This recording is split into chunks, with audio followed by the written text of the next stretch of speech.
Friends, आज की इस वीडियो में हम डिस्कस करेंगे laws of chemical combinations. Chemistry में 5 ऐसे लॉज होते हैं जो ये डिसाइड करते हैं कि एलिमेंट्स हैं जो किस तरह से कंबाइन करके कंपाउंड फॉर्म करेंगे। ठीक है, कितना मास एक एलिमेंट का दूसरे एलिमेंट के साथ कंबाइन होगा और कितने परसेंटेज में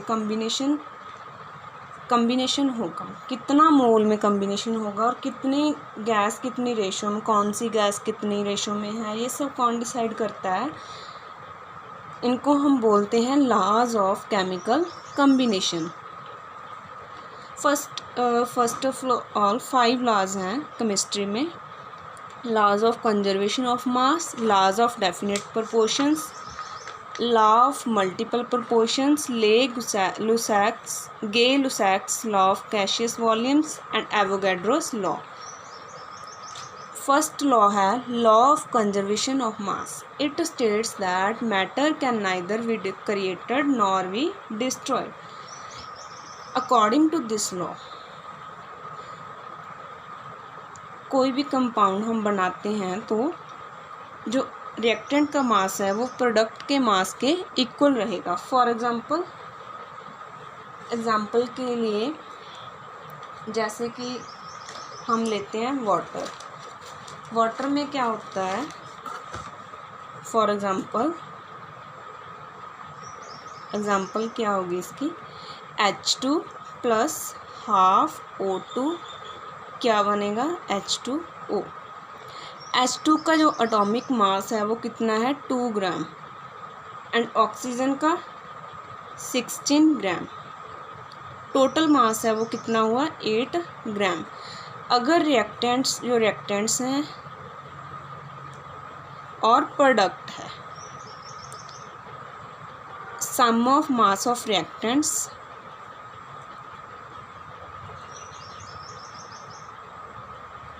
equal to sum of mass of product. Sum कितना होगा, 2 + 16 equal to 18 gram. 18 gram equal to 18 ग्राम।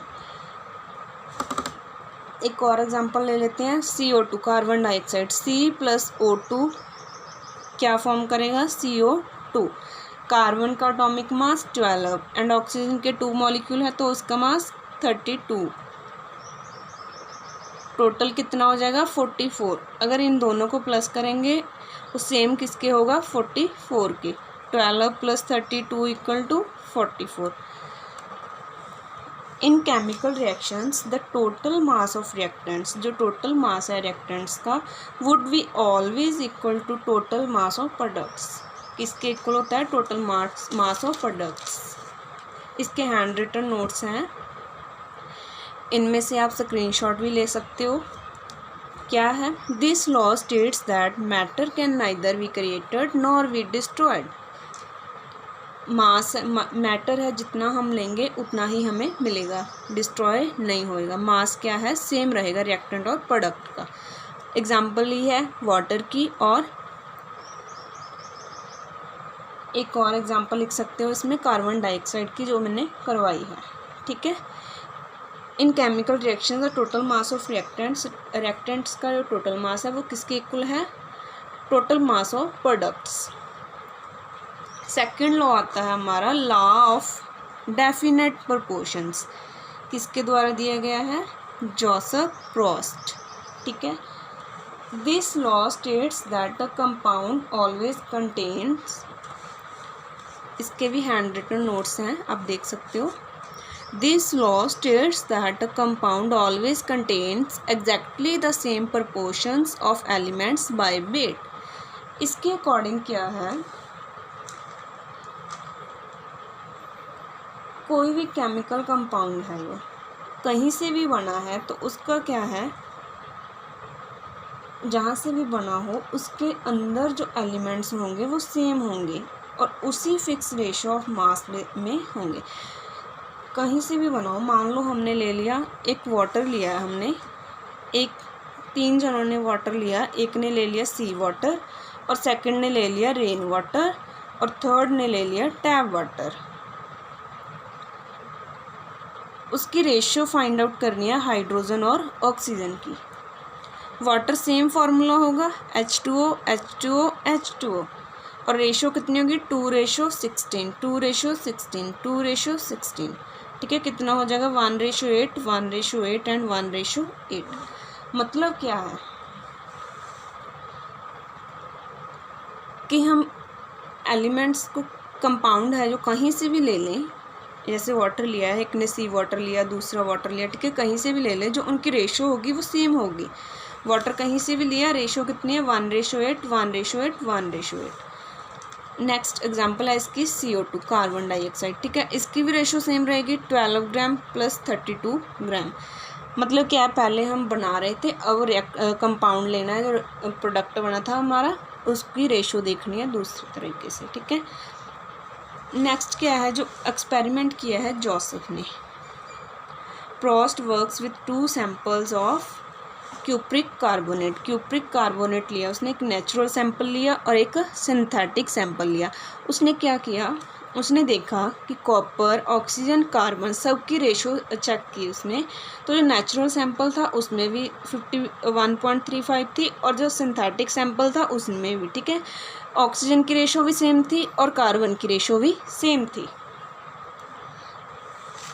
और नेक्स्ट लॉ है हमारा लॉ ऑफ मल्टीपल प्रोपोर्शन। इसके अकॉर्डिंग क्या है, डाल्टन ने दिया है ये वाला law. According to this law, if 2 elements can combine to form more than 1 compound, then the different masses of one element that combine with the fixed mass of other elements are in the ratio of small whole numbers। इस law के according क्या है, 2 elements combine होंगे, क्या बनाएंगे, to form more than 1 compound. 2 elements हैं जो combine होकर क्या बना रहे हैं, एक से ज़्यादा कंपाउंड बना रहे हैं। ठीक है, जो डिफरेंट मासेस है 1 एलिमेंट का, वो कंबाइन होगा किसी एक के फिक्स्ड मास के साथ। फॉर एग्जांपल से ज़्यादा समझ आएगा, हमने लिया हाइड्रोजन ऑक्सीजन, एक बार बन रहा है वाटर और दूसरी बार हाइड्रोजन पेरोक्साइड।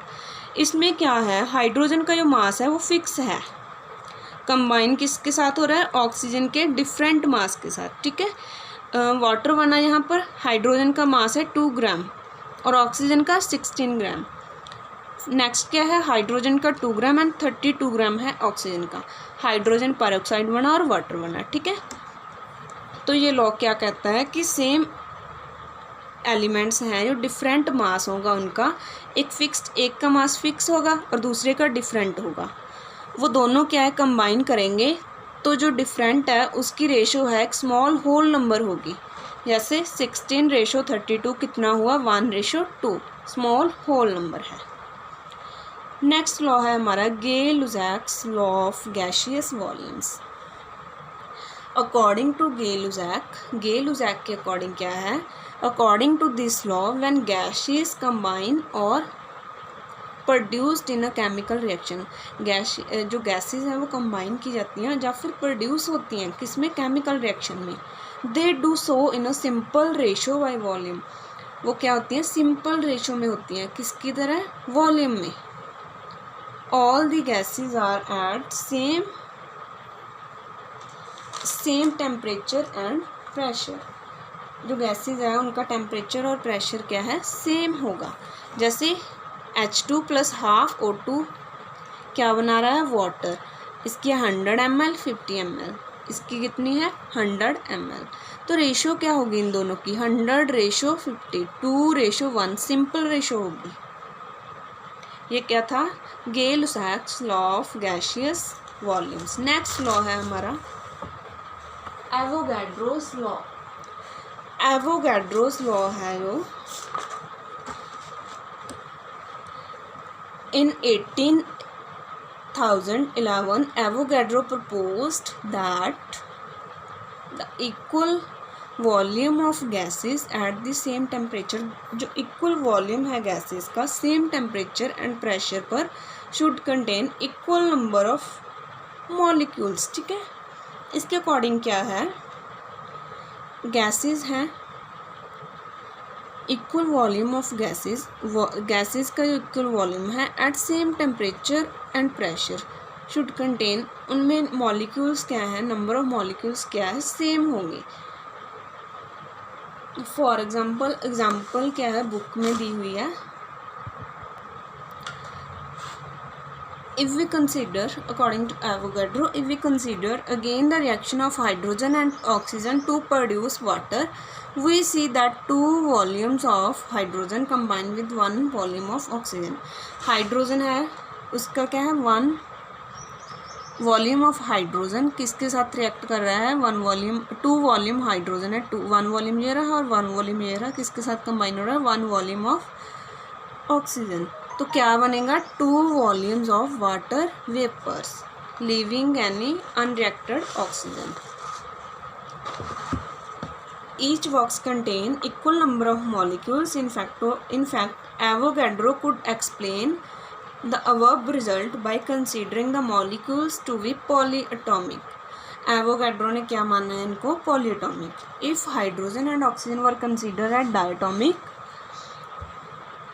क्या अगर हम हाइड्रोजन और ऑक्सीजन को डायटोमिक कंसिडर कर देते हैं, then the above results are easily understandable, then result जो है इजीली अंडरस्टैंडेबल हो जाएंगे।